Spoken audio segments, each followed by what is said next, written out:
You're listening to Seek Travel Ride, a podcast sharing bike adventures from people from all over the world. And this episode is sponsored by Old Man Mountain, makers of the most durable bike racks out there. If you want to head out on an adventure, you need to strap gear onto your bike, and Old Man Mountain have you covered in a myriad of ways. Head to oldmanmountain.com to find out more. Now, onto today's episode. When you are in those sort of big gaps, the Gobi Desert, the Atacama, the Baluchistan, these are incredible landscapes to cross at the speed of a bike. And you're on this wonderful mission to get sort of across, and you're often food rationing and water rationing. And there's just a sense of space that we're certainly not used to in Europe, because there's always sort of the next town just over the hill. But it's pretty extraordinary when you find yourself on a bike, and it's just so simple. You know, it's just about momentum. It's about getting through. And sometimes the world doesn't change for 2 or 3 days, but then suddenly you get across that landscape. There's a real sense of that sort of the places in between, you know, the bits that sort of are hard to describe because it's not talking about sort of Calcutta or Bangkok or, you know, something which you can all sort of identify, or you've got something in your mind. It's very hard to describe. What I was going to say is nothing, but it's not. It's just a space that you find yourself in. Welcome to Seek Travel Ride, where we share the stories and experiences of people taking amazing adventures by bike.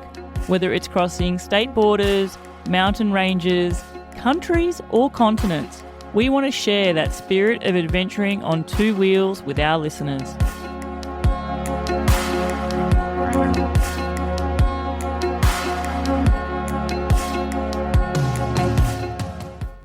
Hello listeners, it's your host Bella Malloy here, and I'm pretty pumped as our guest for today is Mark Beaumont. Now, Mark is someone whose work I personally came across long before I ever thought of myself as being part of a bike adventure community. In fact, his book, The Man Who Cycled the World, was actually the very first bike adventure story I ever read, and was also the very first time I realised that bike travel was even a thing that people could do, albeit Mark perhaps travels a fair bit faster than most of us. Now, that book was about Mark's very first record-setting ride around the world. And one thing about setting records is that once they are set, they're also there to be broken. And so it was that this one was multiple times since. And then in 2017, Mark set off again on a ride to reclaim his record, and it's fair to say he absolutely smashed it out of the park with a time of just 78 days, 14 hours and 40 minutes. Now, Mark's adventure CV is truly impressive, and while not all of his adventures involve bikes, cycling has remained a big thread which runs throughout it. And something I'm particularly keen to explore today is how his own relationship with adventure has moulded and changed over time, since he set off as a teenager in the early 90s to ride across Britain, right through to now where he's preparing for a team event with an upcoming race across Europe. I also want to find out what it's like when taking adventures and then documenting those experiences also morph into becoming your profession as well. Is there a way that Mark delineates things he does for work versus stuff he does for fun? And speaking of fun, I'm certain that Mark, as diligent and well-disciplined as he is, has also had his fair share of misadventure, where things went off script, so to say. And to me, that's where the best stories lie. So I'm keen to hear what he has to say about some of the unplanned adventures as well. All to say, Mark Beaumont, what a privilege and a big warm welcome to the show. Thanks for having me. I was going to say good morning, but I know it's not the morning with you. I'm joining you from Edinburgh in Scotland. Oh, maybe it's good morning for our listeners whenever you tune in. In fact, I should do a poll one day. Do people tune in more likely in the morning or the evening? Something that's cool about this show, actually, Mark, is most people tune in when they're riding their bikes. I quite like that. Yeah, I love that. I was told recently that half people now watch podcasts. I don't know who this 50% of the population is who's got time to watch podcasts, but I'm definitely somebody who's still on the bike, out for a run, walking the dog, in the car. So I'm a listener. Oh, gosh. I've got so many questions, Mark, and we're going to get through so many of them, but I'm not going to go off script because there is a question that I start my show with, and I ask it of all my guests, and that is, Mark Beaumont, do you remember the very first bike you ever rode? Yeah, I do. Actually, I'm questioning myself now. I remember what I think is my first bike. You're asking me a good question because it probably wasn't actually the bike that I took the stabilizers off and rode first, but I certainly remember the first bike that I felt was truly mine. And I did skids until the back tire was worn through. It was a little Peugeot mountain bike, which we got from Richard's Bike Shop in Perth, Scotland, not Perth, Australia. And yeah, I remember it distinctly. I wish I still had it. I've actually got some of my oldest bikes. Like I've got my bike that I cycled Land's End John O'Groats when I was 15, and I've got my first bike that I did a 3,000 miler through Europe, again in my teenage years. Yeah. I'm going to get them refurbed this year. I was actually just looking them out the attic to get them refurbed. So I'm going to give them to my mechanic as a project this year because they've not been ridden for decades. I wish I had my first bike though. Oh, well, I always think, like, especially because I have interviewed people and I'm always blown away when people say, actually, yeah, I've still got it. And I'm like, oh, wow. My first bike, Mark, was a BMX. It was a, God, hand-me-down. I'm one of 6 kids and I'm 5th in line. So I never had a brand new bike until I was, well, in my 20s, actually. But it didn't matter. Like, it was my first bike. And much like you, I used to do skiddies as well. I love that.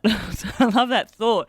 But I also wonder, you don't have it anymore, but how many of our first bikes have been handed on and have been first bikes to other people that we don't know? It's always something that I love about that. Yeah. Mark, when I was looking back into your story, something that's pretty clear is you've been taking these sort of active adventures, and I'm not talking about world record rides, but you've been active in taking, adventures and riding and stuff like that since you were really, really young. Is that something that was instilled with you from your parents, or is that a very Mark Beaumont thing? I was definitely exposed to the outdoors from the start because I was homeschooled. So I didn't go to school until I was in high school. So therefore, spending time on the farm was most of my life. Being physical was there from the start. I didn't have to go to, kids' clubs or scouts to learn to be outdoorsy. Life was on the farm. But myself and my 2 sisters were given the same opportunities as children. And I guess my big sister's got a real adventure streak to her. She was a very serious climber, lived in Chamonix and Stockholm, but certainly hasn't pursued it professionally. My little sister, not at all. So nature, nurture, I think that's always an interesting question. Neither of my parents are sporty in a traditional sense. They're very outdoorsy. They were farmers. My mum was, big into the horsey world. So, horses and animals were their life as opposed to, because my sports growing up were, I guess because I was homeschooled, was skiing, horse riding, like climbing, hiking, cycling. I wasn't playing field hockey or rugby or soccer, football. I wasn't doing anything team orientated and I wasn't doing anything urban because I was, I wasn't like a skater kid or anything like that because I was in the middle of absolutely nowhere. I was growing up in the foothills of the Highlands of Scotland on a farm where my 2 friends were my sisters. So, being physical for me was more like just going out and helping Dad build dry stone dikes, build walls, build stables, run the farm. So I was physical, but I wouldn't say I was sporty. I didn't go to any sports clubs. When we talk about the nature nurture sort of thing, there's part of me that also thinks, like, obviously now where you live, it's more of an urban environment, and because of the profession that you've grown into, you don't probably miss out on having the outdoors so much because it takes you there. But do you find if you are, say, in a city for a week, 2 weeks or 3 weeks, do you get a bit twitchy? Like, do you have to find yourself to see something natural, to climb the highest spot in a city or stuff like that? Yeah, my form of sport has always been wanderlust and travel. I've always felt the only person I'm really racing is myself. So my journeys have always been about place, people and culture as much as they are about pushing myself. And I think the homeschool kid, still shies away from traditional competition. That whole I'll race you, I'll beat you. So your question is about place. And I live in Edinburgh. I live in a beautiful city now. I don't think this makes me unique. I definitely sort of crave green space, wild space. I'm a better person when I've been outside. That's the same for everyone. That's just a bit of vitamin D and fresh air. But I think that sort of childhood mischief to get outside and explore. I'll go for a walk with my daughters and I'll always sort of be looking for little tracks and paths to go off the main track, and I'll always be looking for trees to climb and hills to climb, and that whole point of just seeing another side of what could be a normal family walk. So I think that sort of kid inside to get outside and have adventures has always been there, and I think that's something that we all have intrinsically, and we shouldn't let go of. We shouldn't. The world is a playground, and we should explore it. Is that something that, I was sort of thinking, Mark, just with what you've done, people can read your story, people can look at your records, people watch your films. There is a certain level then, you listen to your podcast, there's a certain level where you also mentor through your achievements as well. So people look to that and look to hear your experiences to understand how they can achieve something for themselves. There's also an element where you're a father, so you're a mentor to your daughters naturally. Is that sort of an element of, encouraging them to climb the tree, walk off the beaten path and stuff? Is that stuff that you've prioritised as well with fatherhood? Yeah, and I don't think that makes me unique. Maybe I've got an advantage because I have done professional adventure sports of different, so I'm perhaps being more confident in the outdoors because it's been my job. So my youngest daughter, my 9-year-old, recently did her first 100-kilometre cycle. Whoa. And that's massive. That's awesome. Yeah, she loved it. She went from Glasgow to Edinburgh on the canal. And so, no cars, super safe. And perhaps because of the life I've led, I had the confidence to allow her to explore that. She very much led it. Maybe other parents who haven't cycled around the world a couple of times, that might be such a big undertaking themselves that they wouldn't have the confidence then to take their kids to do something like that. Yeah. So if you're going to take your kids climbing, or I don't know, do an overnight camp or go into the outdoors and try something, you've got to be competent enough to look up, look out, and take care of others. If you're at the edge of your own ability and it's the hardest thing you've ever done, or it slightly intimidates you, then you probably don't have the capacity to take your kids there. So, children are wonderful and in their ambitions. Of course, they need, guidance in terms of how to operate safely in the outdoors, but they've got to learn. Like, this is not about not allowing them to do stuff. This is about giving them the experience so they know the consequences from their actions. And they, when they follow their ideas through, that real accountability the outdoors gives you. If you walk on ice, you might fall through. If you climb a tree without a rope, you might fall. These are great things to learn. There's no point in knowing them in abstract if you don't actually take yourself to the outdoors and feel the pain from making mistakes. Yeah. I think it's awful to grow up in a world where you've got this idea of safe and dangerous. That's a really silly way of thinking about risk. It's all about exposure. How likely are things to go wrong? How do I mitigate that? And how do I operate safely in this environment? So, with my daughters, I've got the capacity to take them places maybe that other parents wouldn't, because, I've done it my whole life. And through that, allow them to operate safely in that space and, hey, make some mistakes and figure out how to come back safely and look after others. Because adventures in the outdoors is as much about, operating safely, getting through it, having the gumption to see it through. I think there's a wonderful power with having an idea, going out there and doing it and seeing it through.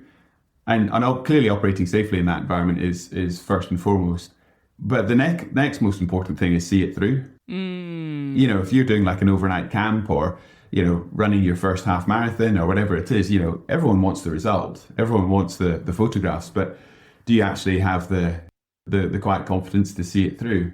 And again, that's something that's not abstract. You can't just sit there in a classroom and talk about it. You've got to experience it. You've got to know what it feels like. So, and that grows. The more you do stuff in the outdoors, the more you then, that sort of unlocks the next level. And I think with children, going from the abstract and the idea to the lived experience, that's why it's so important with young people not to just do the Pied Piper and say, follow me, but actually let them lead and give them some ownership of the adventure. So they go, wow, we we climbed a hill last time. Next time, let's climb a mountain. And that those ambitions grow. I hope by the time my daughters are 18, that I've had enough shared experiences with them that they understand the behaviors needed to take on their dreams. And I think a lot of people go, I would never let my kids do that. And the reality is you can't stop. Once your kids are adults, you can't stop them doing anything they want. But the ability to shape their skill sets, to know that when they have big ideas that they understand what they're taking on, as say, what's the life you're going to live every day as opposed to the results that we all want? The world's full of dreamers, and the really sort of powerful bit is not just how to operate safely when you're doing difficult stuff, but also what does it actually take each day to do that, as opposed to, the idea and the bit that you put on Instagram. Yeah, and actually when you talk about like what does it take to actually do that, with your records or your expeditions or even a mini adventure or something like that, it comes across like there is a lot of, you're not going into it necessarily blind. Like it does come across that you have done, you've got a rough idea of what you need to sort of get you through to the end of every day. And whether that's, like we said, climbing a mountain, or whether it's how am I going to get around the world in under 80 days? Like you've sort of gone through the process of trying to figure out so that there's less of the unknown. There's an element where I think so much of the word adventure is about the unknown, in that there's an element of you've got an idea, but there's also a distinct unknown on what an outcome might be. Do you yearn for that still with what you do? Like, is there a part of you that wants to go straight into something a little bit less rigid and planned and just, I don't know, not necessarily throw caution to the wind, but I guess it sort of flows in, sorry Mark, a long way to ask a question. It flows into something I've thought about a lot when I was setting this show up. Like, you clearly love travel, you love wanderlust, you love riding your bike, you love all the outdoor stuff, and hence you've made a career from it. But are there times where you can separate what you would do from a career point of view to what you're doing for fun? Yes, I mean, I absolutely do. And I guess the difference between amateur, as in what I do with my friends and family, and professional, what I do for a job, is who you're accountable to. So if I've taken on sponsorship or a media contract, or then I'm working for, and you've got that professional accountability for more than yourself. So if I'm out for a family walk and, I don't want to carry on, then hey, I don't need to. It's completely up to me whether I carry on or turn back. If I'm doing that trip for the BBC, or I've got a major corporate sponsor, I've got an obligation like any job. And that completely changes the dynamic. And I think a lot of athletes don't get that, don't understand that contract that exists once you switch to doing things professionally. So yeah, you still need to operate safely, and there's an even higher bar there, but you can't just turn around and say, well, I don't want to go, I'm just going home. It is what you signed up to do. You've taken the check. You are a professional. And the planning and the obligation changes, the relationships within that changes. And I think that's an interesting one, because a lot of people think of adventure sports as just a bit, happy-go-lucky, get out there, have fun, see what happens. I think that's absolutely fine if you're doing it for yourself and you're writing your own checks. I think if you're doing it professionally, you've got an obligation to the industry to be a professional like anyone else. You wouldn't expect your lawyer to wing it, and you don't want your professional adventurers to be winging it either. That goes for training, preparation, communications, everything. So yeah, of course. As I say, of course, because I'm 43 years old now, and so because I've been doing expeditions all of my life, of course, some of that experience filters into amateur adventures with friends, but it's not like I sit here doing the same level of planning for, small stuff with friends and family. But it's nice to have that sort of background that you can pull on. But I definitely have a much higher bar for professional expeditions because it's my job, which I think is the way most people think about it. I guess people who have not been professional adventure athletes maybe just haven't thought about it, because I often get people saying to things like, oh, Mark, I'd love to do what you do.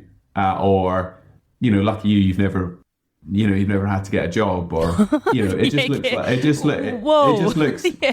But you know what I mean? Like, it looks do. like sort of, I've somehow managed to sort of escape the system. And I think that's flattering and fun.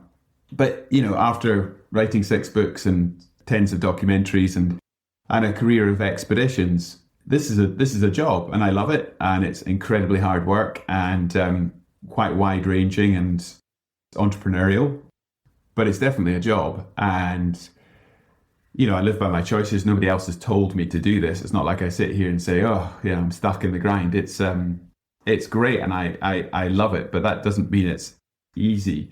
And I think the more success you have in your career, the more there becomes a void between how you see yourself and how the world sees you, especially television. If people see you on television and it's sort of an edited, truncated version of whatever half-year expedition you did, and it's an hour of television or whatever, it's great. And people get to, vicariously share these projects with you, and it's an absolute privilege. But it is a version of what it was like to be out there for half a year. And so... I guess there's also a tendency for, especially the documentary style narrative to always focus on the extremes, like the extreme highs or the extreme lows, and maybe not so much the day-to-day of what it's actually like. A guest who I interviewed, David McCourt. Hi, David. Awesome guy. Irish Australian. His family moved to Australia when he was 17, and a few years ago, David decided to ride from Melbourne to his village in Northern Ireland. So he, I think close to 3 years, cycled back there. And one of the things that he said, which struck me, and on reflection through many of my guests that I've interviewed, has actually come up in a thread, was that the best part of his travels through the world weren't necessarily the milestone places people think of, or, this mountain range or that city or this vista. It was the spaces in between. It's the places that you're only going to because this is the mode of transport that you're taking, and the experiences that you get from that. Is that something you would resonate with?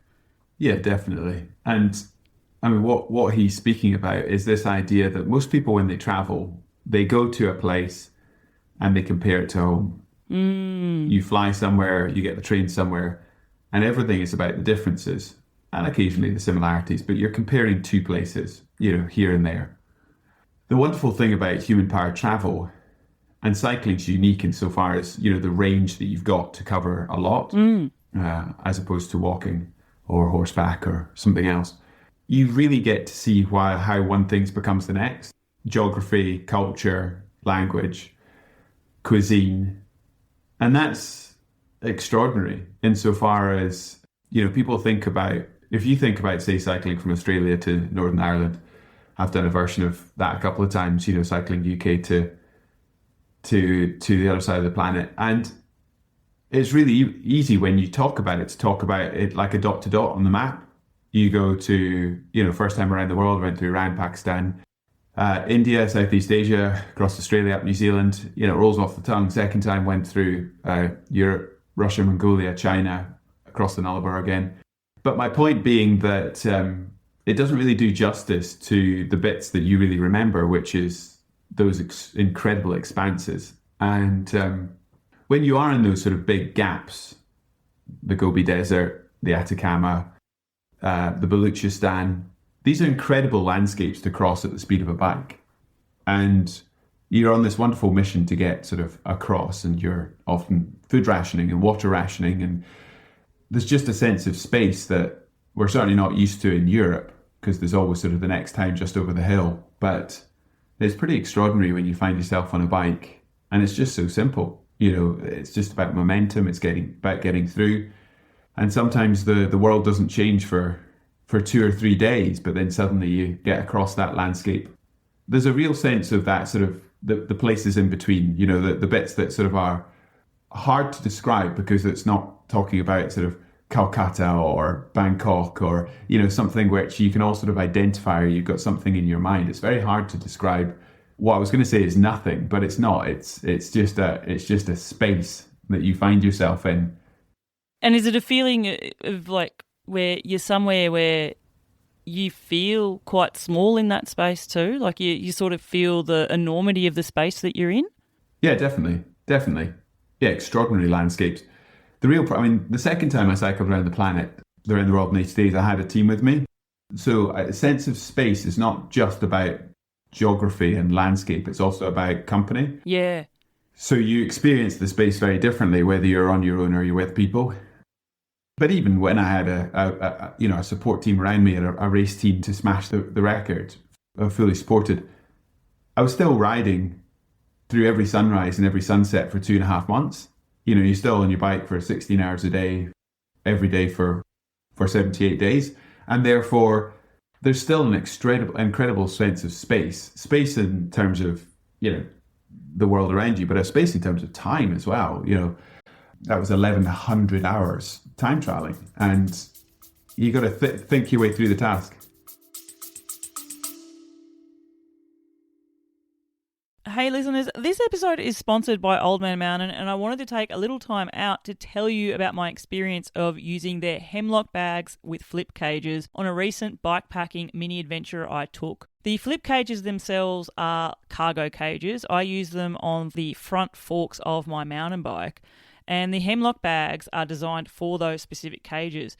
The way that they lock in place with the use of a lever that you literally flip 90 degrees means that it didn't matter how bumpy and rocky the trail was, those bags were never coming off. I was blown away by just how quick and easy they also were to attach and detach from the bike, which meant that I could reduce my faff time at the start and the end of the day by a hell of a lot. They definitely get the double thumbs up for me. So if you're in the market for some bags and cargo cages, totally check them out. Head to oldmanmountain.com and support the brands that support this podcast. Back to the episode. Yeah, it's nuts when you say it out loud, It's and I say it as someone who's observed it. You're saying it as someone who did it, right? It's crazy. I've done a teeny tiny ultra, Mark, where I lived 3 days of that, and that gives me a little microcosm into what your life must have been like. But I interviewed somebody actually recently who set the record for the lap around France, Samuel Thompson. Hi, Sam. And something he said, we were part of his commentary team, so he would leave himself voice notes every morning and send them through. And something that he had said was he realised that there's no point getting up in the morning wishing for it to be evening, because he's here to try and actually remember it and enjoy parts. He's chosen to be here. He knows that there's going to be bits that are painful, but also this is what he's chosen to do. So he may as well not be wishing the day away. Do you resonate with that? Yeah, but I also understand that that's a very natural human trait. When I'm on expedition, I spend half my time wishing I was at home with my feet up, relaxing. And then when I'm at home with my feet up, I spend half my time wishing I was away on expedition having hardship. So, we're fickle beings. And I think just acknowledging that fact, we're at our best when we're striving. Human beings are at our best when we're out there figuring stuff out. That's the wonderful thing about journeys and wanderlust is, we're literally figuring it out.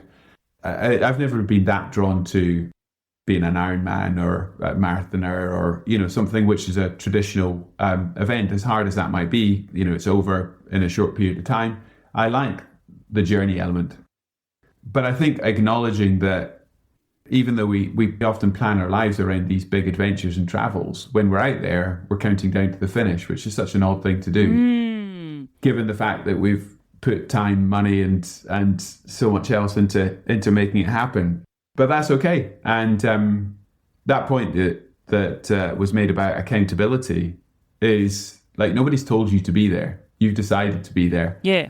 I think having a bit of soldier's humour, a bit of a wry smile, dark humour, just when it's tough, just laughing at it and not blaming and just saying, well, this is it. This is not a barrel of laughs right now, but this is a memory making. This is something I'm going to remember forever. The easy days with the tailwinds quickly fade, but the real adventures, which is you don't go looking for danger, but the stuff which tests you is definitely what you remember the strongest. And when things go wrong, as long as it's not completely unsafe, do become the things you laugh about and acknowledge and remember later. So that sense of future self, I think, is quite powerful. I wrote a book a couple of years ago called The Complete Guide to Cycling Psychology with Dr. Jim Taylor over in California, and I got 6 months to sort of dig into the psychology of adventure sports. And I never really had the language for it before because everything I'd learned, I'd just learned through experience. I didn't study psychology. So I found it fascinating to work with Jim to try and figure out that mental toolkit that allows you to focus, self-talk, whatever it might be in terms of being out there doing hard things. And it's fascinating, what we say to ourselves to motivate, to be consistent in training, to turn up prepared to complete on in the way that we said we would. Because, well, you can read the book and you can listen to the podcast about it, but it's not going to really make sense to you until you go out there and live it for yourself, because clearly it's about decision making under pressure. You know, it's when you find yourself on a bike with an empty road in front of you and a headwind, what do you think to keep those pedals going?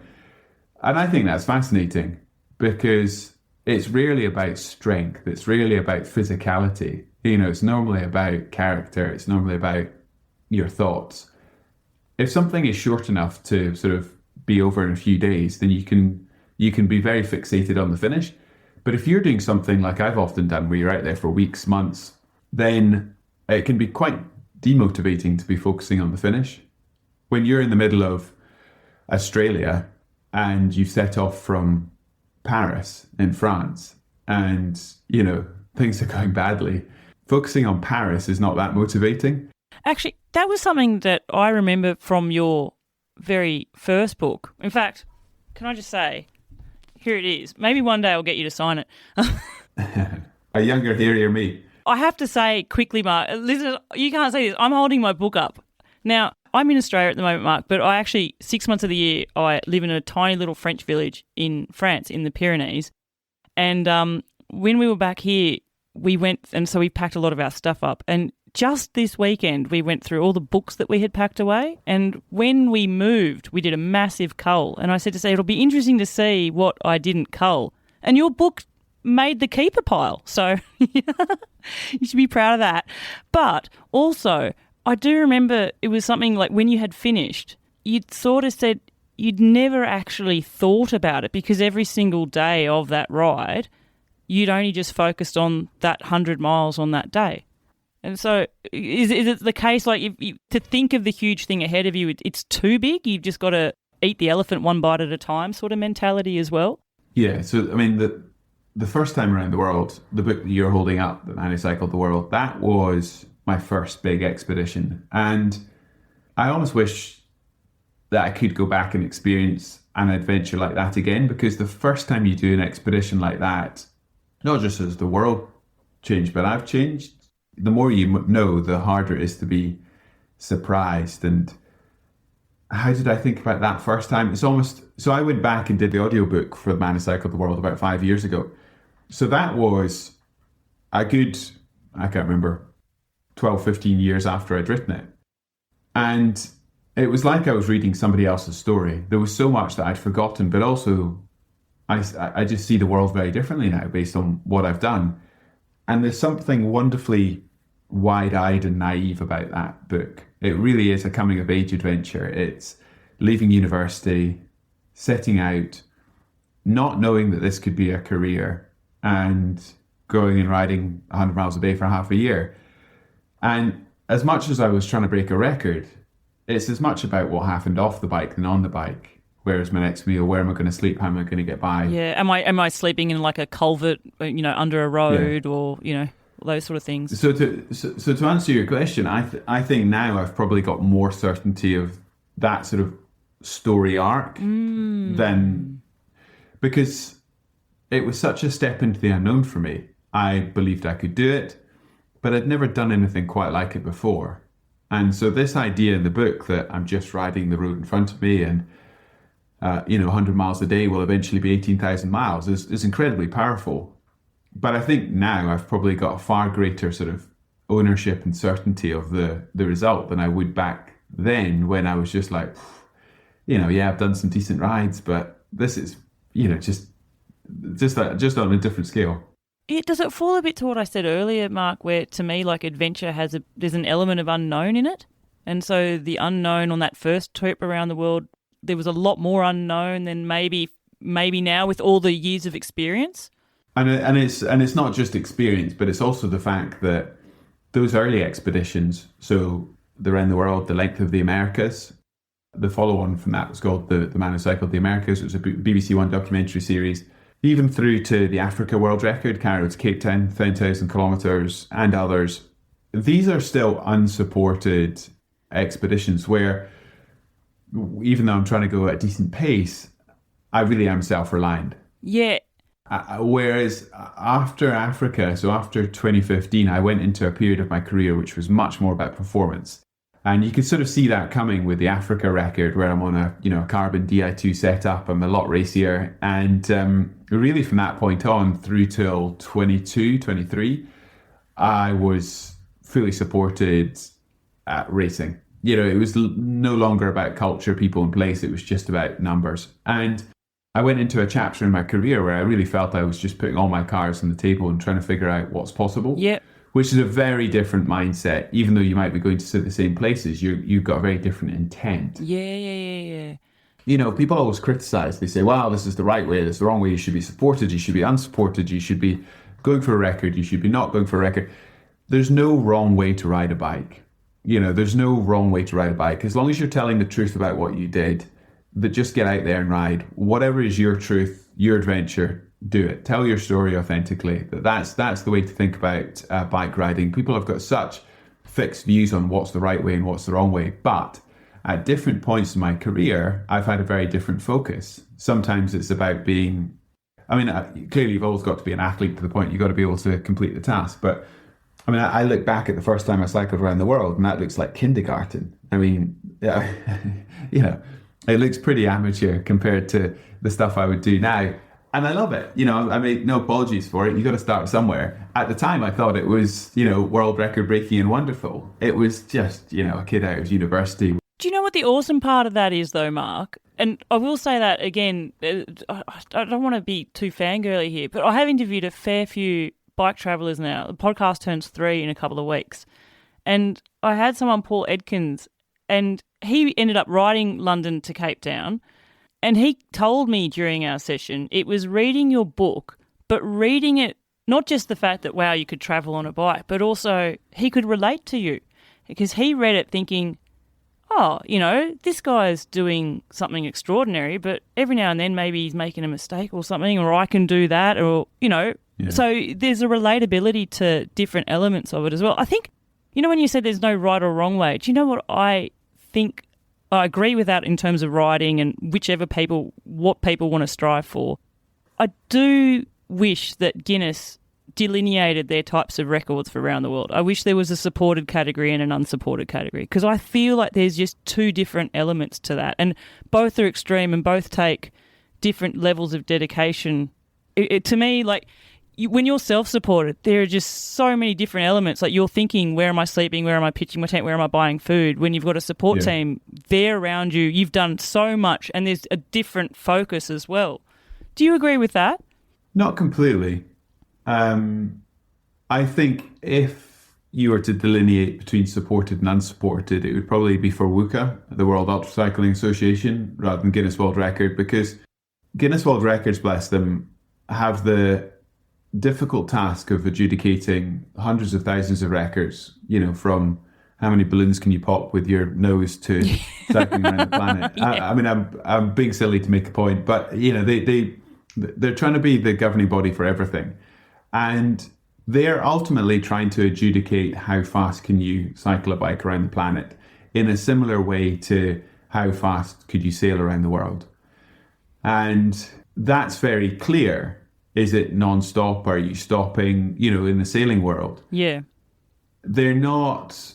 So if what you're judging is how fast you can travel across the world by a motor vehicle, then how fast you can pitch your tent or how quickly you can find your next meal is not the thing that you're adjudicating the race on. Yeah, they're focusing on the transport itself, not the actual, all the elements that come together from it. So, and the other point, I guess, is it's a massive sliding scale. It's not binary.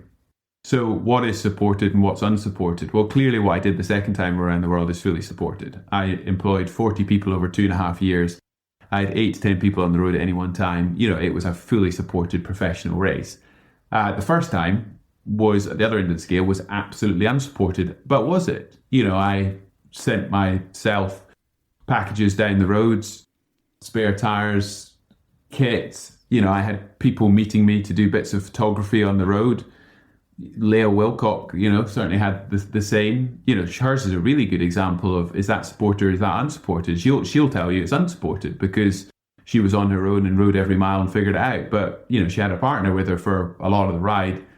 Is that level of emotional support? Now, you'll say the same for a lot of ultra running races. You know, if you've got a support runner or you've got people turning up, that suddenly becomes supported. Is it? Is it support, or are you still doing it yourself? I just think it's tricky to adjudicate unless you really make it binary. Unless you really make... Now, I agree at the top level, it would be nice if there was a supported and unsupported. So you had like a bike packing version and a time trialing version. I like it conceptually, but the practicalities of that is you'd have to make the unsupported really hardcore. You'd have to be like, you can't meet anyone you know, you can't send yourself stuff down the road, you can't, like, it would have to be so strict. And then how do you adjudicate that? The wonderful thing about adjudicating the race is the whole thing's GPS tracked. You just hand in your data. How do you verify the other stuff? I never met anyone on the road that I knew. Is that necessary? I'm just being devil's advocate on the fact that it's quite a hard thing to judge. It's funny. It's only when you go into the elements of that it makes my mind think of it that way, because I'm thinking of it from a point of view of you're hauling everything on your own, you're finding your own accommodation, you're sourcing your food for the day. I don't think of the emotional support side of it. But then I also got quite jaded in the ultra world with that side of it being seen as support. And I guess there's a psychological element. If you see someone, it gives you an emotional lift. If someone gives you a hug, that gives you a lift. Is that an edge? And in the world of ultras and that, like your emotions, there is such a strong mental game there where I can see how it can be an edge, because something that lifts your mood when maybe you're in a deep low, that can change how you then physically perform perhaps for the next few hours as well. So I'm not necessarily arguing that people joining you is supported. I'm just flagging the fact that it's a grey area. I remember when I did GB Duro, which is how would you describe GB Duro? Land's End John O'Groats gravel race, about 70-80% off-road gravel. So that's unsupported. And so they're quite strict that, you know, people on the roadside can support, but they can't even hand you a water bottle. They certainly can't be supplying you in any way. So yeah, you can adjudicate these things. But I think Guinness World Records, at the end of the day, they're in an Ellen MacArthur sailing around the world sense, are simply trying to adjudicate how fast you can get a bicycle around the planet. And I've seen with interest as people try to sort of work. I mean, of course, it's natural within any record to try and take advantage of the rules, not to break the rules, but to push them as far as you can. So over the last 20 years, since 2006, 2007, when I first cycled around the world, the rules themselves have changed because people have pushed them. For example, somebody went around the planet. When I first cycled around the world, the time between continents wasn't counted, so that was on top. So to go around the planet was, it was basically ride time only. But then somebody went around the world and then took recovery after each continent. So their ride time and their total time was different. And so then they immediately had to update the rules and say, right, the clock never stops. So the first time I cycled around the world in 2006, 2007, if I had been doing around the world in 80 days, it would have been 80 days plus travel. Whereas by the current rules, it's 80 days including travel. So again, I'm just flagging the point that the rules have continually evolved. So when the round the world record used to be 13,000 miles. It's now 18,000 miles. There's a constant evolution. It's interesting how many people reference my book and my first round the world is almost like the first time the concept of cycling around the world, came into existence. No, you didn't. You're not the first person to have done it either. No. Yeah, but it's really interesting now because of that generational bit and the fact that I did it on the BBC. Yeah. It's given that place in history, whereas clearly I was standing on the shoulders of lots and lots and lots of other people who have done this, going back in time. Nick Sanders famously broke the 13,000 mile record, which is a bit more like Ewan McGregor, Charlie Boorman's around the Northern Hemisphere, whereas now you have to hit antipodal points. So it's interesting. I've read books going back to the 1880s, 1890s with people riding penny farthings around the world. There's this rich history. So, I do these things for selfish reasons. I'm inspired by the adventures of it. But a parallel part of my career is broadcast, is communication. And that's been a plan from the start. So it starts from the sporting endeavour and the want to do stuff. But from the very start, at the age of 22, 23, I wanted to communicate these adventures in a way that would give me the opportunity to do more. And then there's a wonderful feedback loop where, speak to people like yourself and they say, well, I got to share your adventure vicariously and that became part of my adventure. And I love that. I absolutely love that because I've been doing it for 2 decades. That has become a huge part of what I do. I guess my career started before social media. Well, it did start before social media. So my version of storytelling was always go out there and live your adventure and then tell your story afterwards. So which was sort of the BBC documentary model and then write the book. Yeah, and now that's all flipped. Yeah, it has all flipped. And, I'm not a critic of that, but it is a huge change. And there's a great privilege when you get to go out and live your adventure yourself and then make sense of it and share afterwards, as opposed to this. Because when you're sharing an adventure in real time, it's like having somebody with you because you're constantly taken out of that sort of solo mindset because you're constantly thinking of the other, the audience, the space. So whether it's Instagram or TikTok or whatever you use, that is a conversation as if you've got somebody with you. You're constantly explaining what you're doing, which is a totally, totally different thing than going off for half a year and with a camera and just chatting to yourself and then afterwards sitting in an edit for 2.5 months and, figuring out what you've got. Yeah. I want to take you back quickly on something that you said there. Where you said how you've been doing this for a couple of decades and it's great where people say, I've lived vicariously through this and you've inspired me to do blah. When people get in touch with you because you've done something, it's really uplifting. I've had the privilege of people listening to this show and getting in touch with me and saying that about, hearing episodes and this is what I've done and it's awesome. I wanted to ask you, what's an example of something like that where someone's got in touch with you and said, I've done this? Like, what's something that you're most proud of that someone's got in touch with you through you sharing your experiences? You've found out what they've then gone on and done. There was a lady got in touch last year who had read The Man Who Cycled the World and wanted to cycle around the world. Her parents didn't want her to, were worried about her safety in doing that. And she was determined to do so, but didn't know how to do it. So she posted on a forum that she was planning to cycle around the world and was looking for somebody to go with. And a guy got in touch. They met up, they got on, but she felt this was a massive risk, setting off around the planet with somebody she barely knew. They ended up cycling around the world together and she felt like she should get back in touch to tell me that they were now getting married. Oh, wow, that's huge. And so that was amazing. I mean, I've never met either of them, but I love the sort of the butterfly effect of, you do something for yourself, you write about it, somebody reads it, they have an idea, they face barriers, they reach out into the world, they're met by somebody who shares that excitement, and then they go on a journey which ends up in the ultimate journey. That's amazing.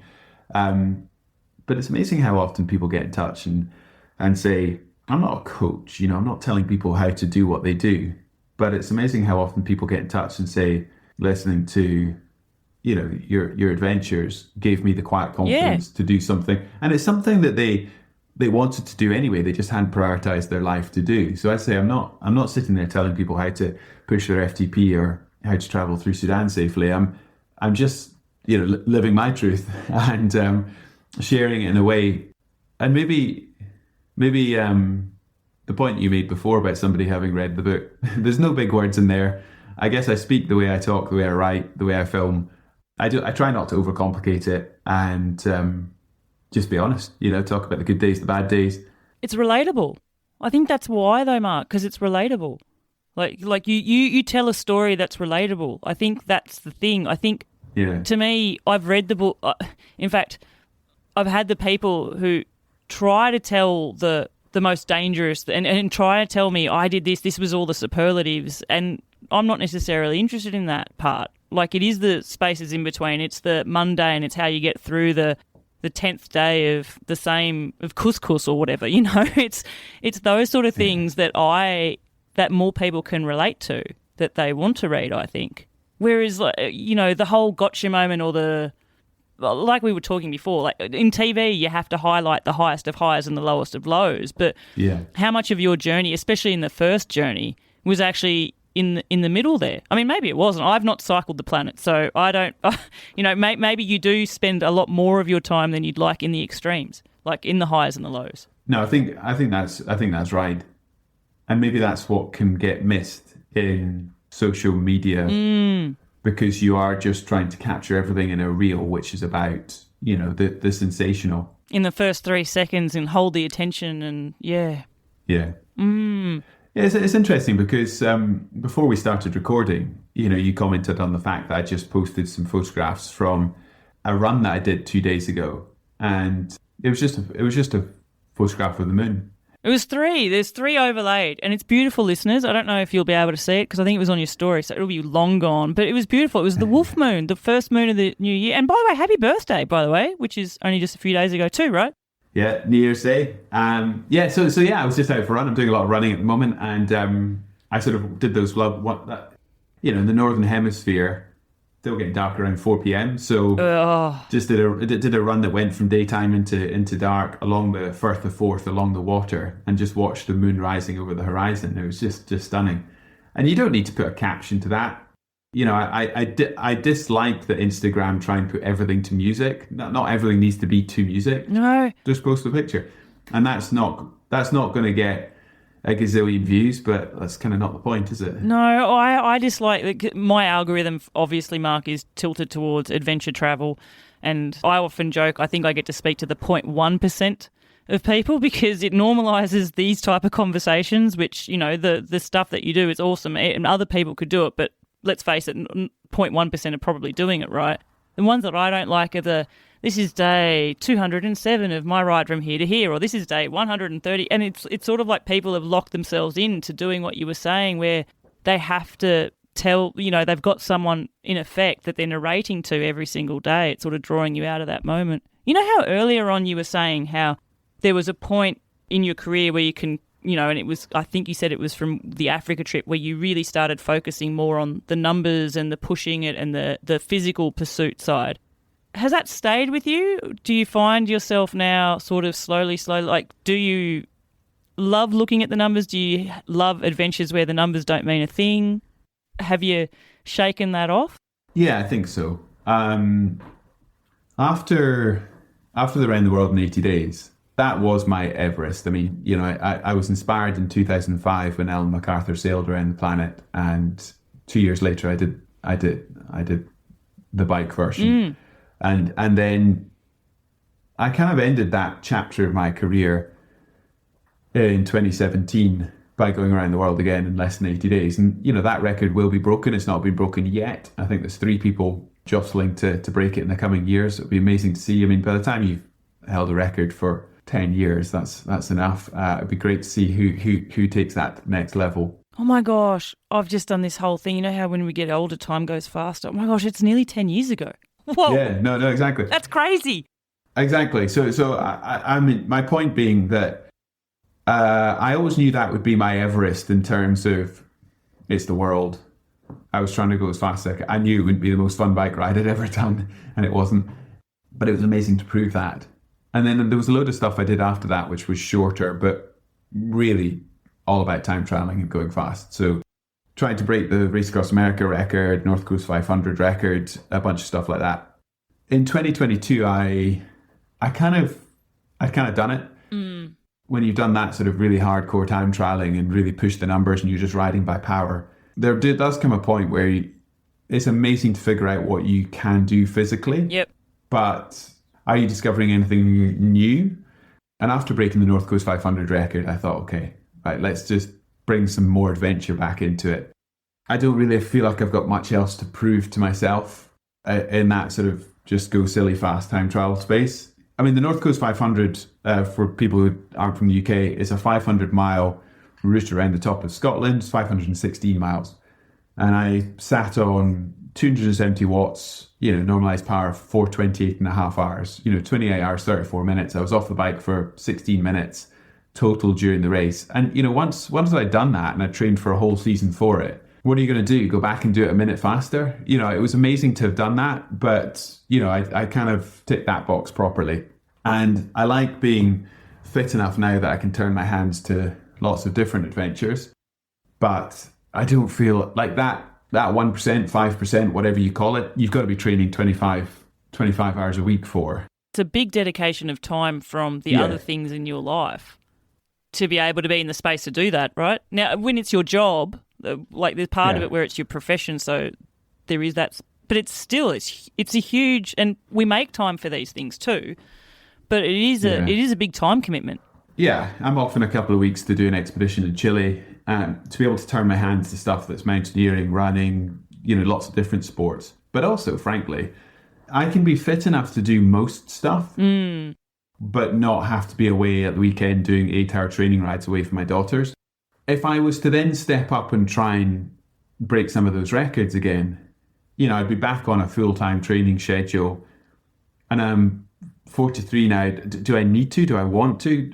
I think I'd much prefer to go back to some of the adventure, albeit quite fast adventure element of what I enjoy doing in the filmmaking side of it, rather than just sort of head down time trialing. But there's no regret there. I mean, it's not, I mean, like, you know, that was right for that chapter, and, you know, this is a different chapter.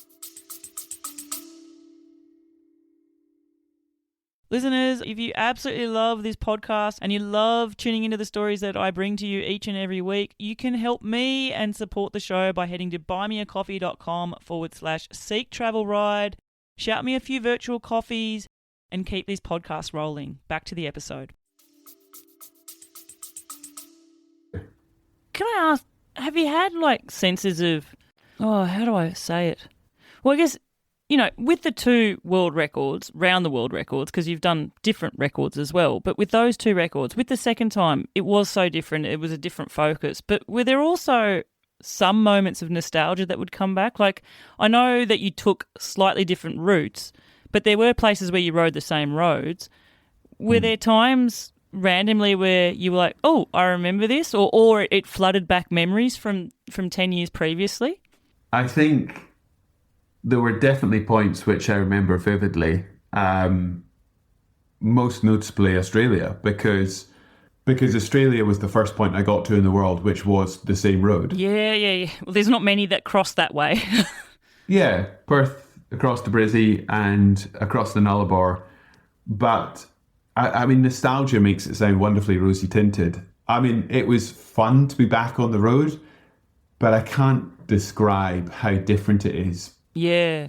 Old-fashioned touring, going 100 miles a day, spending weeks on end crossing the Nullarbor, to then going back and you're doing 1,000 miles every 4 days. Yeah, I was going to say, how long did it actually take you to cross the Nullarbor on the second time round? Like, that would have been, I'm trying to think. I mean, the whole of Australia took a couple of weeks, did it? Yeah, which is nuts when you think about it. Like again, when you compare it to even your 100 miles a day is quite, you know, they're big days. Now, I do know, having interviewed people, like crossing the Nullarbor, a lot of times, well, it depends on the wind, but a lot of times you are doing big days as well in that terrain sometimes. But yeah, it's a total different experience, isn't it?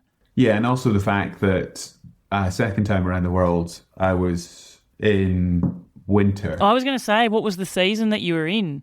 Yeah, so it was winter rather than summer, which was okay in Australia, you know, a lot more dark.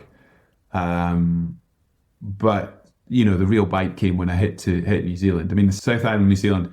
So I did New Zealand in 5 days in the middle of winter, which was absolutely brutal. Yeah. Made really good time across Australia until got to Melbourne. And, I mean, I had to average 240 miles a day. So it was actually really hard to put miles in the bank. So if I did a 245 or a 250 or a 260 mile day, then I was sort of slowly putting miles in the bank. But then, of course, it would take you a week of doing over 240 to stack up to anything significant, to put an extra, you know, 20, 30, 40 miles in the bank. Because it's not like you're just going to smash out at 280. Your schedule means that you're on 5 hours a night sleep. You're on the bike at 4 o'clock in the morning. It's hard to go over the average. It's hard to make it your average. But then moments in time would happen where you suddenly lose a chunk of time. Yeah. So as much as it was hard to put miles in the bank, it was very easy to lose miles. If you suddenly did a bad day and did 200 miles rather than 240, it would take you a whole week of smashing out the park to make that back. Yeah. So we had a bad crash when we got to Melbourne.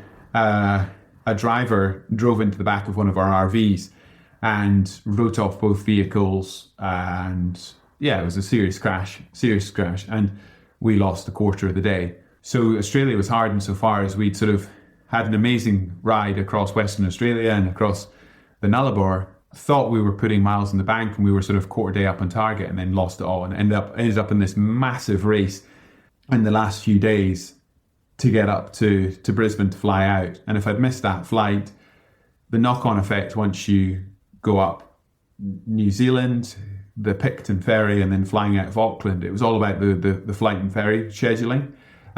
You can easily lose another half day. And so Australia was hard because we felt like we had momentum all the way through, and then we had the crash, and then it was this massive push. My biggest day on the world was a 280-mile day, and that was the final push into Brisbane. That's nuts. Like, I'm sorry, I'm a kilometres person, but even I can tell that's absolutely crazy. That's what is that? 400? Is that nearly 500 kilometres? Yeah. So the average, 240 is 384 kilometres. So yeah, so you're 450 odd. That's nuts.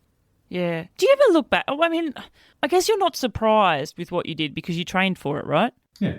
There's an element of you knew you were capable, but you also had to execute the plan, right? Yeah, no, that's fair. And there was nothing in my training that actually proven the plan was possible. It was a paper exercise. So I did a 3,000-mile training ride around the coastline of Britain, and I just love how that rolls off the tongue. 3,000-mile training ride, but yeah, no, sorry, it's yeah. So that was all about testing the team, testing the schedule. Yeah, okay. And I averaged 225, and I had to get 240 average around the world. So, I mean, the coastline of Britain is tough, is very hilly. Yeah. But my point being that I didn't do enough to prove the plan. So I didn't stand there I think when I stood there in the start line in Paris, I think the only person that really doubted me was me. Not doubted me, but just felt like I still had something to prove, that, I knew that the theory was good. Yeah.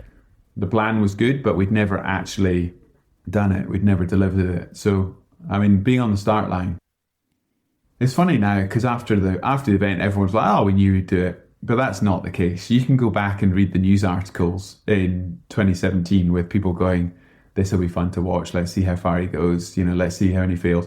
And the record at the time was 123 days to get around the planet. And I'm claiming I can go sub 80. So if you're claiming you can go nearly 40% faster, the world was watching to see, not when I would fail, but like what would happen. There was no reference point for this. No, I remember distinctly, Mark. God, it was back in the day where it was like the GCN show. It was on YouTube, and we'd get like the weekly update. Part of their show would be, the log of what's happened. And I think early on, you'd had the crash. You'd broken, was it your wrist or your elbow? Yeah, my elbow. Yeah, I'm a fellow elbow breaker here, so I can. So I remember that actually thinking, I don't know how you're doing that. Yeah, I think I've read somewhere before where you said mentally focusing on, there was always some other thing you could think of that would distract you from it. Like distraction was the technique to get you through certain hardships, maybe. Yeah, I mean, so I crashed just east of Moscow, and I broke a tooth, and like a lot of the teeth on this side, I'm pointing to the left side of my face, were sort of shunted in because I took the fall on my face and my outstretched hand, which fractured the radial head, which is the small a bone in your elbow.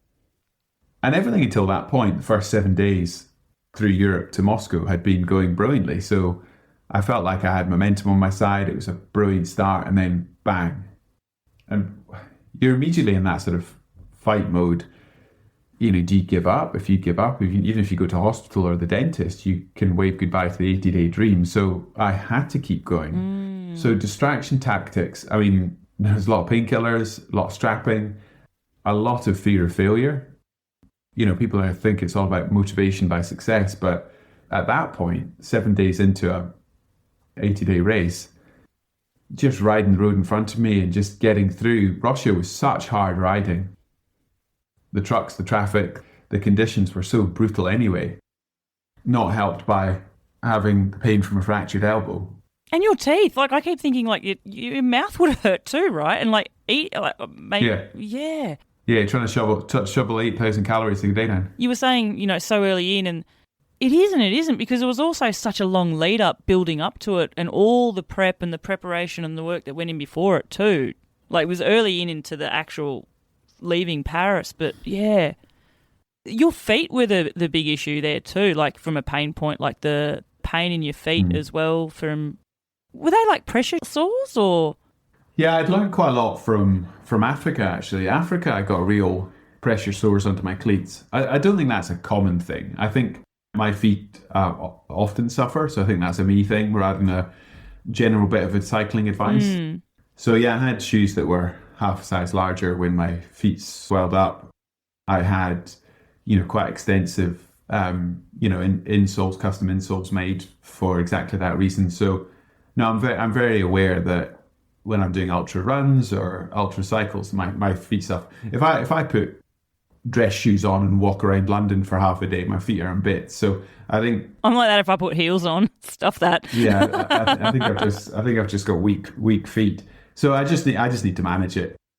Something I'm focusing on right now because my next trip is sort of mountaineering and running. So again, just sort of conditioning is toughening up as well as strength. People just think it's about physical strength, but it's actually about the conditioning as well. Yeah.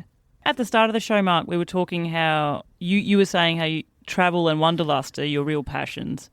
And, you're talking about your trip to Chile soon. What are the things that are getting you excited for these things that are coming up for you? Like there's a professional side to it, but there's also an excitement side, I'm sure, still ticked away in there. You're still passionate about travel and the world and seeing the vast open spaces. But what's getting you excited? Yeah, I think I love the fact that especially Harriet, my 12-year-old, is old enough to really understand it now. When they were younger, they used to not like me going away for understandable reasons, but I genuinely love this point, the build up to expeditions and sharing the process with my daughters. When I was younger and I didn't have children, it was just about me and my partner, whereas now it's great fun. I'm off on expedition in 3.5 weeks time, and just sharing the whole process and the planning with... There's a big difference between 12 and 9 in terms of understanding and outlook and how selfish or unselfish you are. So in a 9-year-old still slightly in their own world, whereas a 12-year-old starts to become a bit more sort of empathetic and sort of interested in the world around them, and less sort of in the moment the whole time. And so I'm loving, maybe I'm just reflecting conversations I had this morning with Harriet about, planning for the expedition, what I need to do between now and then sharing that with her. And then, to go back to your point about place, the world has changed a lot over the last couple of years, and it's a genuine privilege to travel in a way that talks about the positives. And the more you travel, the more you see the similarities rather than the differences. And if you believe the news, then it would just be about differences and division and difficulties. And that's not to say that it's all wonderful out there, but I do think a wonderful privilege that I have with my work is that I get to share the other side of places. I get to share and maybe allow people to think more creatively about, what connects us. And I mean, the other side of my work, which we've not talked about, is around investments into sustainability, climate change and clean tech and whatnot. And I spend quite a lot of my time thinking about how you tell stories that are about space and places. So some of the companies I invest in are addressing microbead plastic pollution or stopping using harmful chemicals or sustainable agriculture and, reducing soil degradation, whatever it might be. So whilst when I'm on expeditions, I'm not specifically talking about science and technology, I am trying to get people to sort of think about connections and, how small the world is and how interconnected it is. And I think there's a real power to that storytelling, which I think, well, I'm not a very good influencer. I mean, I don't have a huge online following, and I don't sort of sit there, posting reels every day. But the storytelling I try to do is about sort of place, people, culture in a way and it's interesting because a lot of social media feeds is about, I guess, a sort of a selfie culture. Whereas I sort of think, well, the journeys I go on, it's a privilege to do so. And then you've got the opportunity to point the camera at interesting things and hopefully people will come with you, if that makes sense. Yeah. But you don't, because you're there anyway, you don't need to be at the heart of every story. Clearly you're creating you're creating a narration and you're translating what you're experiencing. But if you compare, say, GCN with BBC, and this might be unfair because I absolutely loved some of the GCN stuff I did, a lot of it was quite sort of, look at me, I'm on a hill. Look at me, look at me, look at me.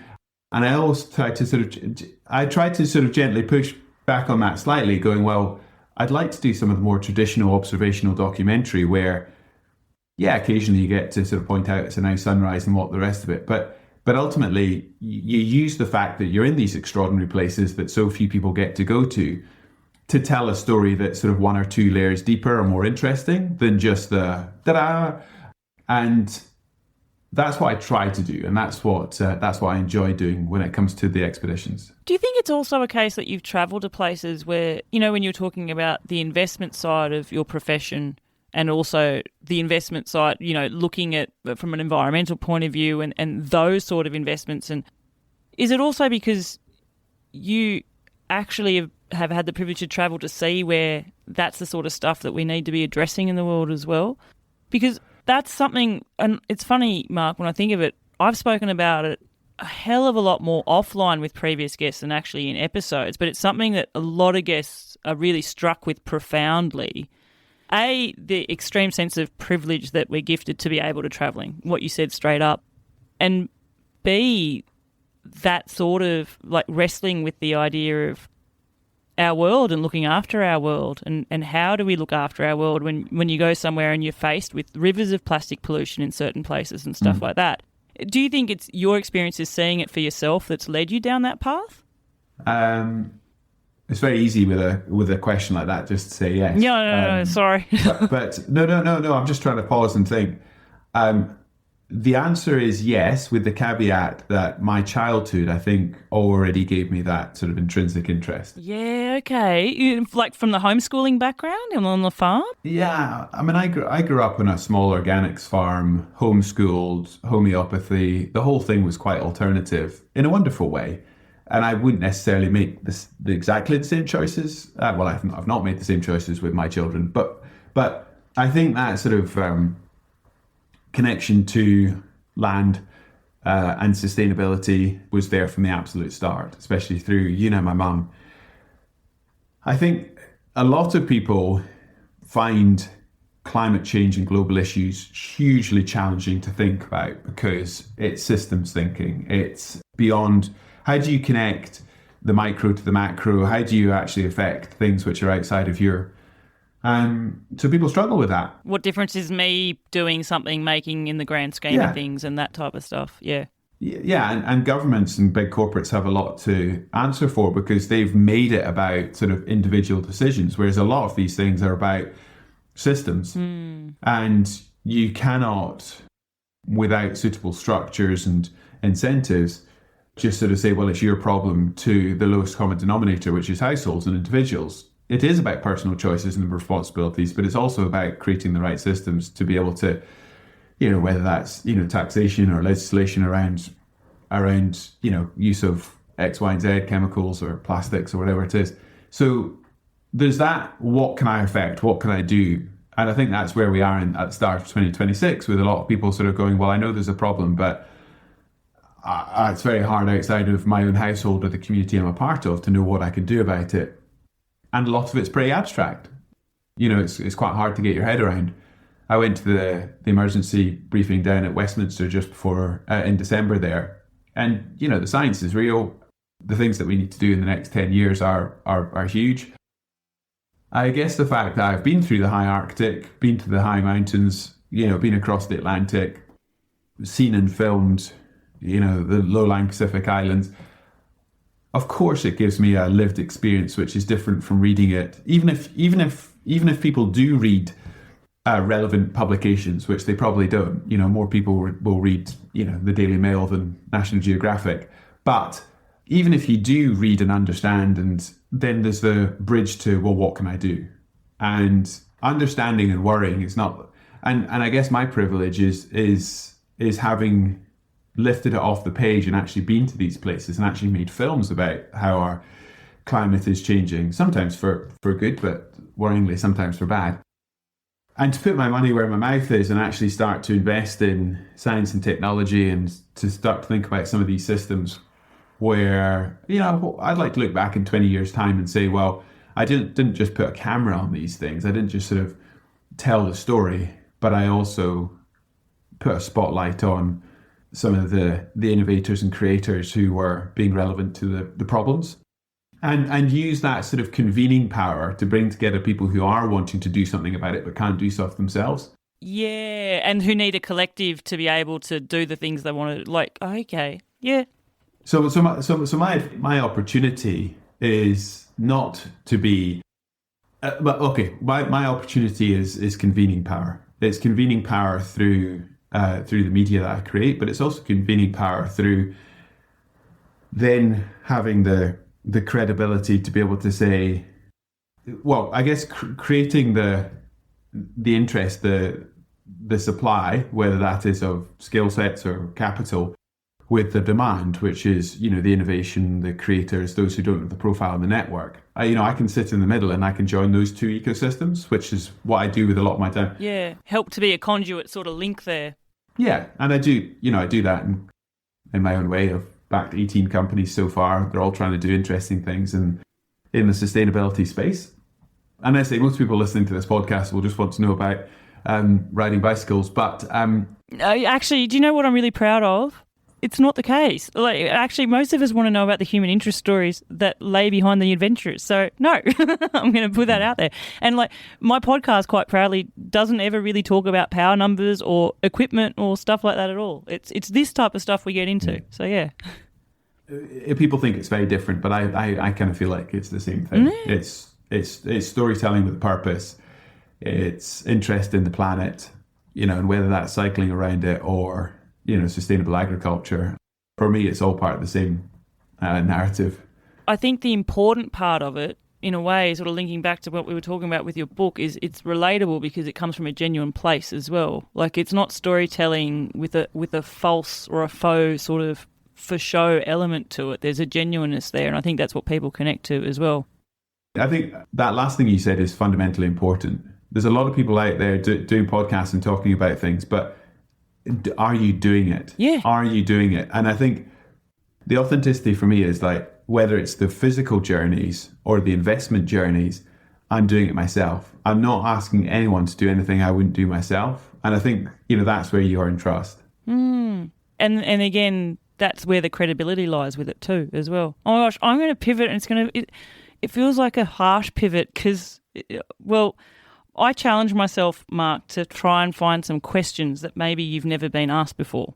So I have some very dear Scottish friends, and I thought, well, I'm going to ask some Scottish people to ask you some very Scottish questions. So we're going to start with the first one. A previous guest of the show, Isa Murtagh. In fact, actually, Mark, if you're ever looking for something to do, I think it's, I'm not sure which Friday of every month, but Towpath Talks in Edinburgh. They get bike adventurers of all sorts, and Isa is one of the hosts there. Anyway, this is Isa's question. Mark, you're well known for your ultra-long distance cycles, but what's the shortest proper ride you find yourself doing? Would you put on cycling clothes to pop down to the Stockbridge Co-op? Now, I have no concept of what the Stockbridge Co-op is, but you can enlighten me and then answer her question as well. Stockbridge is a little part of Edinburgh. No, I bomb around Edinburgh all the time on my e-bike, and I definitely don't get dressed up in lycra for it. So I often get withering looks from people who recognise me going, "What are you doing?" And I'm like, well, I love bombing around Edinburgh on my e-bike. It's a way to turn up at meetings without sweating.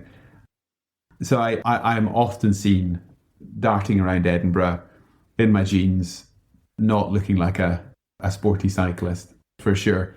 I'm often, in terms of short rides, I'm a big fan of the Dawn Patrol in Edinburgh, which is a group that meet early in the morning, and they do just a short social coffee ride before breakfast. So we meet at 5:40 in the morning, St Andrew's Square, and on a Tuesday and a Thursday, and we're done by like 7:10, go for a coffee and come home.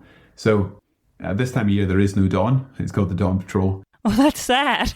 Oh, gosh, yeah. But that's a short ride. You know, that's sort of done in an hour and a half, and that's an amazing way to start the day. All right, so that's a like a ride. Okay, she does have a bonus follow-up question, which is, if you ever do go to the Co-op, what's your favourite meal deal combo?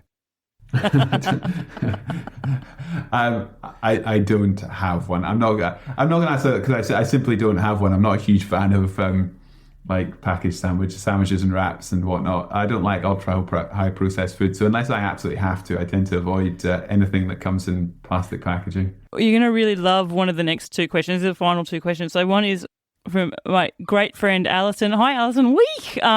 She says, ask Mark, can he ride faster than midges can fly? It depends which way the wind's blowing. And the month of the year and stuff, right? Like, is it June or July's peak midge season? Or yeah, slightly later in the summer. But also, midges are very slow. But if the wind's in the same direction, then they'll just fly on the wind. So it's pretty hard to, it's pretty easy to out cycle a midge unless you've got a tailwind and then you're in trouble. Oh, okay. And this is the final silly question, from a very Scottish one, which, given your line on processed food, will be interesting what you choose here. Would Mark pick a macaroni pie or an Empire biscuit at a feed station, and would that change if that was all he could have all day? So the same item all day at all feed stations. I had to actually ask what an Empire biscuit was. Yeah, I think, Empire biscuit. Now you stop and think about it, it's a bit colonial, isn't it? Yeah, very much. I would definitely, if it was a one-off treat, you'd go Empire biscuit. If you had to eat it all day, multiple days, you'd definitely go for the macaroni. That would feel much better. Have you ever had a macaroni pie? Like, to me, I had to know what that was. And yeah, it's good. Yeah, there's a lot of good stuff going on there. What roll-on are you having on the Calmac ferry? What's a roll-on? Is that what you have when you're? Isn't the roll-on is it a roll-on sausage or a roll-on bacon or something? Maybe this is a Glaswegian thing. Ooh, a roll-on. A roll-on. Oh, maybe it is. I should know. I went to university in Glasgow. A roll-on. Is a roll-on just like a breakfast roll? I think it's a breakfast. I think it's a roll. Like, to me, it would be like a bacon roll or something. But apparently, it's a roll-on. Oh, there we go. Okay. You're educating me. I've not had one, Mark, so it's okay. It was on my Scottish bucket list, but I missed out because the Calmac ferry, I think, wasn't serving food, apparently, so I didn't get to experience that side when we went to the Isle of Arran. Oh my gosh, Mark, I'm wrapping it up. I'm wrapping it up with the very short fire 3 questions I used for all of my guests. The first one's actually music-related. And that is, Mark Beaumont, you're a guest of Seek Travel right now. You get to pick a song that can be the soundtrack to your adventures. What song are you going to pick? And it goes on the Seek Travel Ride music playlist. One song from every guest of the show. Oh, my goodness. You didn't give me any warning at all for that. Because that makes you think, and it's the first song you think of is the right song for you. Okay, we'll go Beluga Lagoon, and the song is Bocan, B-O-C-A-N. It's Scottish folk music. Ooh. Well, I've not heard it before, so there we go. And is Scottish folk music something that you would listen to regularly, or you hear it, it takes you back home if you're far away, or? Yeah, pretty eclectic music. I'm a cellist myself, so I more play classical music. But yeah, I love Scottish traditional music. I think there's lots of music that I wouldn't put on my playlist, but anything performed live, I just love live music. And so there's something pretty special about traditional Scottish music played live. Oh, what's the word? What's the Scottish word for it? It's like there's a Scottish dance. Is it Ceilidh? No. Yeah, Ceilidh. It is? I've heard about those quite a lot. It's something I need to experience one day. You do, for sure. All right, second last question. Mark, you're given a choice one day. You can turn left, and if you go that way, you are going to be riding on the most corrugated washboard road in the world. There is no flat. There is no little respite on the side or in the middle. It's you for the rest of the 24 hours. If you go right, you're into the most horrendous headwind of your life. No abatement. Which one are you going to go? Corrugations or headwind? Headwind. Ooh. What's your reasoning there? Because I 100% picked you to be a corrugations man.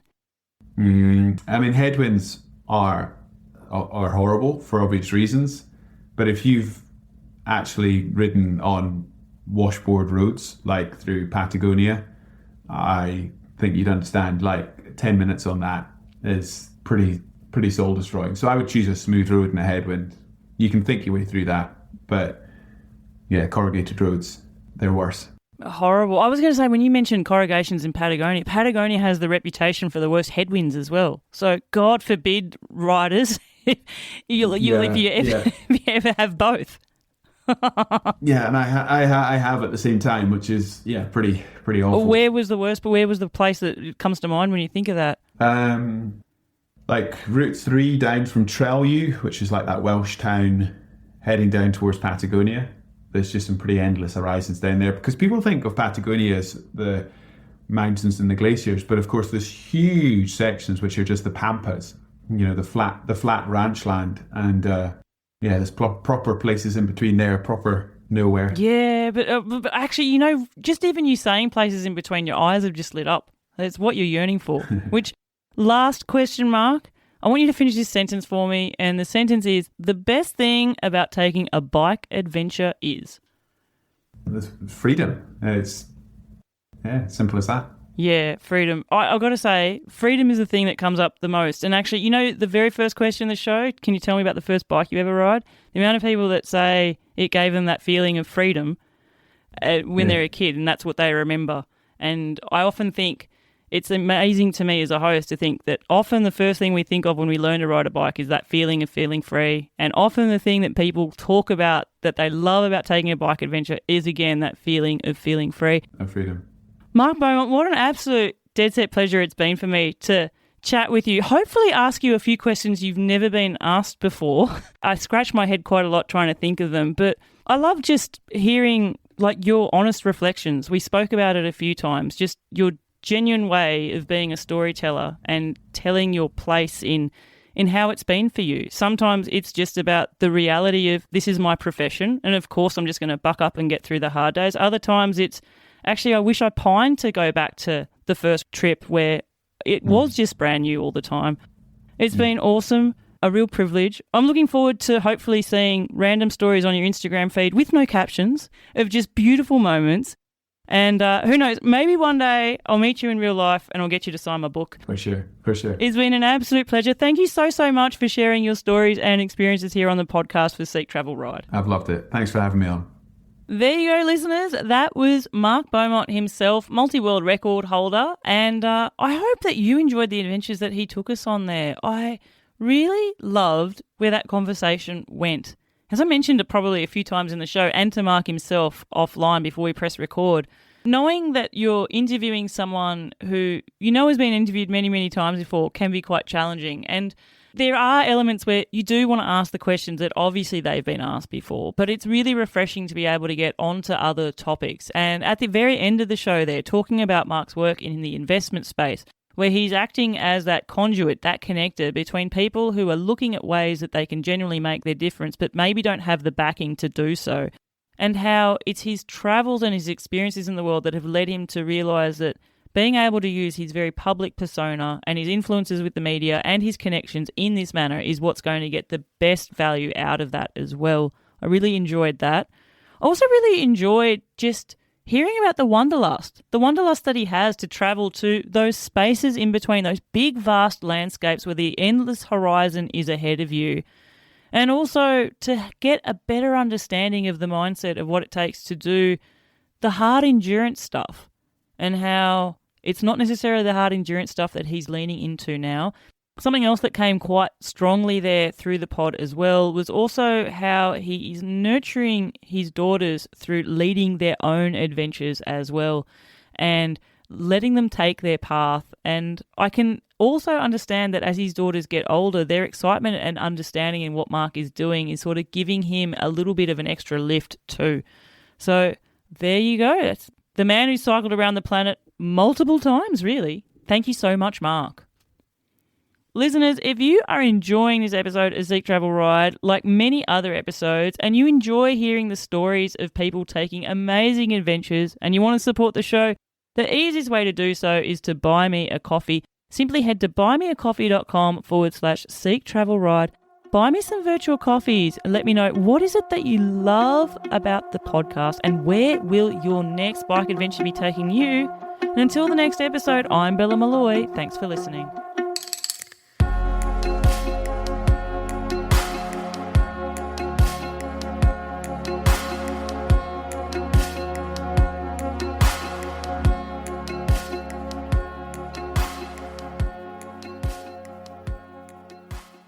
And that's the end of the episode, listeners. Don't forget, be sure to check out Old Man Mountain, who are supporting Seek Travel Ride this year. I am a massive fan of their gear, and I 100% recommend you check out the Hemlock bags and flip cages, a super handy and robust bag and cargo cage system.